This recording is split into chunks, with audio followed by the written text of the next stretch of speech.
MatPat's theory about the events of Metal Gear Solid 3 Snake Eater taking place in virtual reality is not just a bad theory, although I would go so far as to claim that, but it is also wrong. It clings to the little details in an attempt of making a grand statement of the game without seeing the big picture of what the game is, what the game was, and what the game was supposed to be. I have a sneaky suspicion that he ignored these 3 points in favor of making something that would attract attention in a clickbait sort of way, like, oh look, MGS 3 is not real. Surprised? Subscribe for more awesome theories and continue to give me ad revenue. But I will ignore that suspicion and give him the benefit of the doubt. Let's assume he did not mean that, shall we?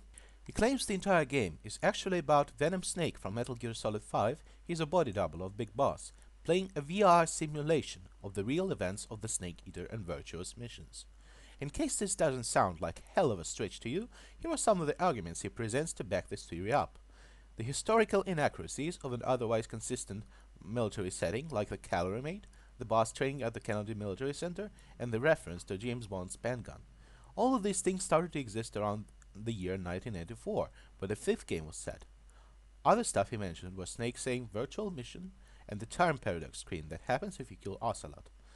MatPat misunderstood all of these things. So, let's discuss the 3 main elements of Metal Gear Solid 3 MatPat misinterpreted in order to correct him. Number 1. What the game is.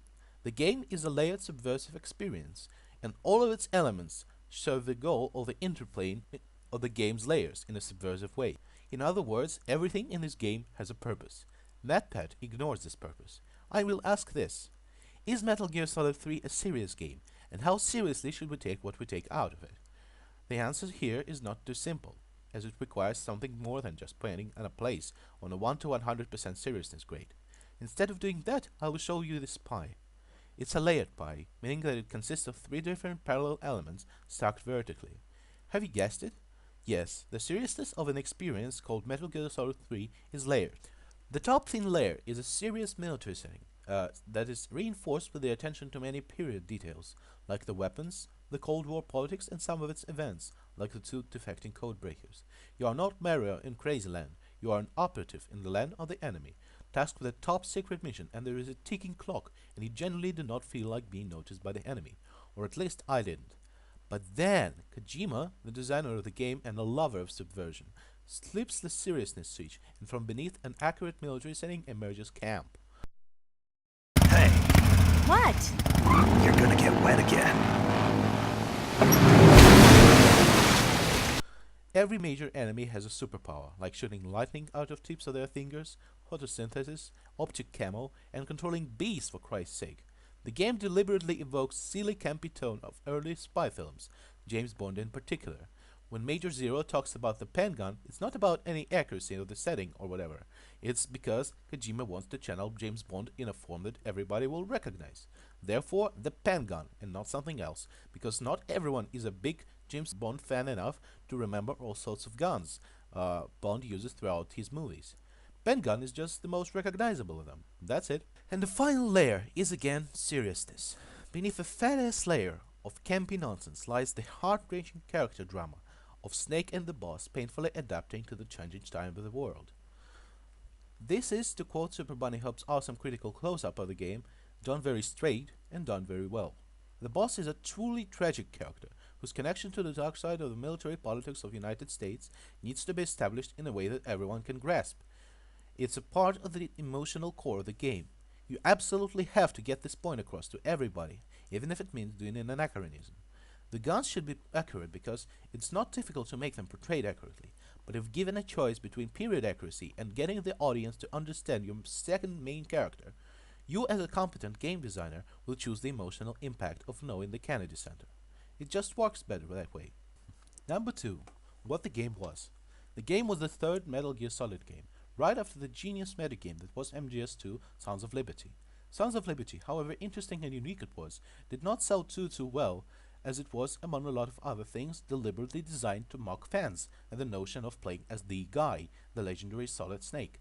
That's why Snake says virtual mission. It's a callback to how the previous game worked, just as a cameo of Bryden was. And the time paradox screen is a reference to other games of the series as well, and it happens when Snake dies too. MGS 2 was more or less a game about how Kojima did not want to make a sequel to Metal Gear Solid 1 that would please fans. With the third game, however, he wanted to win back the trust of the players and essentially please them without going full sellout. This is why we play not just as a genuine Snake, but we play as the Snake, the original legendary hero, future greatest soldier of the 20th century, Big Boss.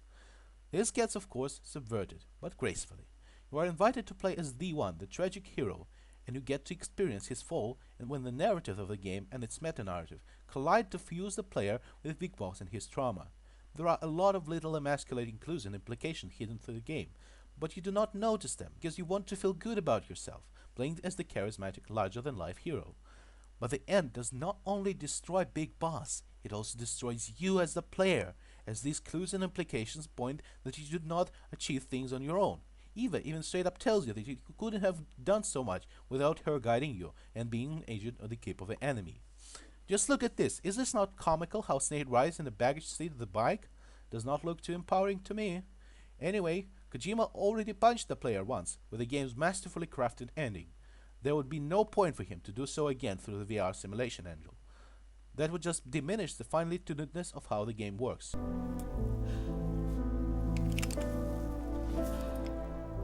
A patriot? Why are you giving me this? Jack. Or should I say, Snake. You're a wonderful man. Kill me. Kill me now.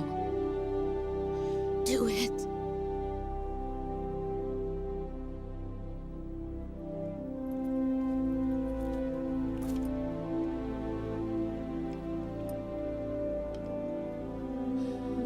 There's only room for one boss and one Snake.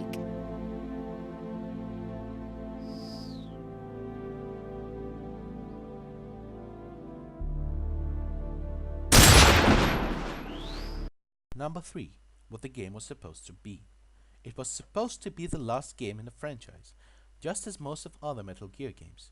To me, the notion that Kojima guessed that he would not be done with the franchise after so many final installments is just comical. He did all he could to make MGS4 the finalist game of them all. It tries to conclude every storyline ever. I seriously doubt any implications in Phantom Pain about how the third game is VR are valid. The Calorie Mate is just a product placement, done because people in Kojima Productions enjoyed Calorie Mate. That's all there is to it. And every freaking recruit of MSF was trained by Big Boss himself in the art of CQC. Nothing weird about MSF's alleged best man being crazy good at CQC, don't you think? In conclusion, I don't hate game theory. I don't almost ever watch it because neither the topics nor the approach are interesting to me. If you like MatPat, however, that's like fine. It's whatever. Liking things is good, I think. Just don't think he's exempt from criticism merely because of his existential catchphrase, namely, but hey, that's just a theory. There were a lot of stupid and wrong theories in the history of mankind, you know? Anyway, that was my video about the game. Hopefully you liked it as much as I enjoyed making it.